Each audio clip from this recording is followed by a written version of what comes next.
Okay, that's where we got up to the end of the last lesson. Get rid of that.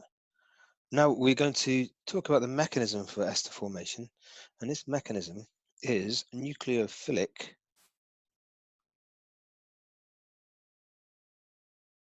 addition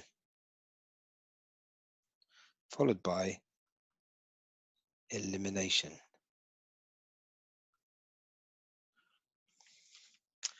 Okay, so this is really important, and it always comes up, and it's quite often it's always 4 marks, sometimes 5 marks. So you really got to know it inside out. Right, so let's start off then. So we've got a carboxylic acid. Let's make it ethanoic acid. And let's say we're going to react that with methanol. Right, so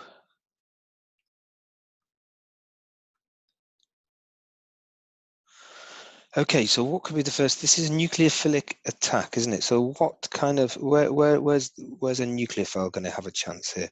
Well, a nucleophile is going to like that carbon there, isn't it? Yeah, that's going to be delta positive.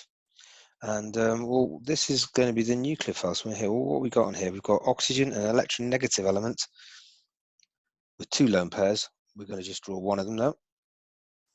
Obviously 2 lone pairs in the oxygen. And so the first step in the mechanism is for this lone pair to attack the carbon-carbon. All right, so that goes onto there, which then means that carbon is now forming 5 bonds. So that means one of the bonds to this carbon's got to break. The one that breaks is the pi bond. The pi bond, not this. So this double bond's made up of a sigma bond and a pi bond. The pi bond is one breaks. The pair of electrons in the pi bond go onto the oxygen there. Okay, so let's draw what's the intermediate going to look like there. Okay, so nothing's happened to that bit of the molecule. We've still got our OH attached here, so I'll draw it.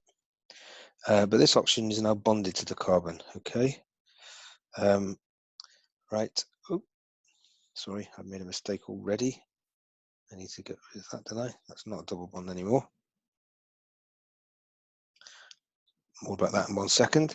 Okay, the hydrogen is attached there, and we've got CH3 there. Okay, so now that obviously this intermediate is not complete, is it? Because look, the pi bond is broken.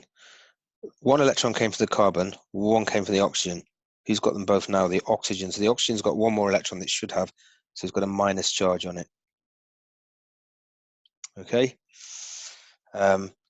Also, this oxygen doesn't look right because it's got 3 bonds, and that's usually a giveaway for the fact it's got a positive charge on it. See, why has this got a positive charge? Well, it's donated this pair of electrons to form a bond with the carbon. The carbon hasn't contributed anything, so the oxygen has now got a positive charge on it. Okay, and just to see, we've got conservation of charge there. Look, this was neutral, and this was neutral, so it was all neutral. So overall, this has got to be neutral, and it is overall, it's neutral because it's got a minus there and a plus there, so it's neutral overall. Okay, so now the next step in the mechanism is,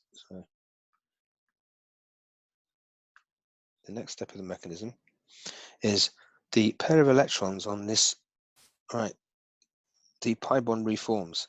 So on this oxygen, there's actually 3 lone pairs in oxygen. I'm only drawing one of them, and the pi bond reforms. Okay, onto there. That means that carbon is going to be forming 5 bonds now. So we've got to break one of them, and the one that breaks is this here. So that pair of electrons in there goes on to the oxygen. So we're going to have CH3. Our carbonyl group is reformed. We've got that back. Our OH is gone. That's come off as OH minus. Why is it minus? Well, let's have a think. Pair of electrons in that bond. 1 from the carbon, 1 from the oxygen. But this oxygen ends up getting both of them, so it's going to be negatively charged. And we've still got our there. Okay, and that has got a positive charge there. Okay, now the final step in the mechanism is for the pair of electrons in this bond goes back into the oxygen. So that means that hydrogen is going to come off as an H plus, right? Really, you can't have H plus by itself, can you? But it's okay to draw that, or just so the final product is that.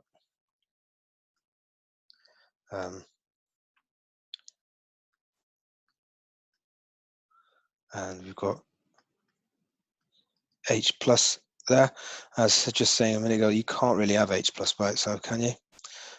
So that will be picked up by either an H2O to form H3O plus, or by an OH minus to form water. But it's fine in the exam just to show the mechanism as this coming off as H plus. Okay, so that is the nucleophilic addition elimination mechanism.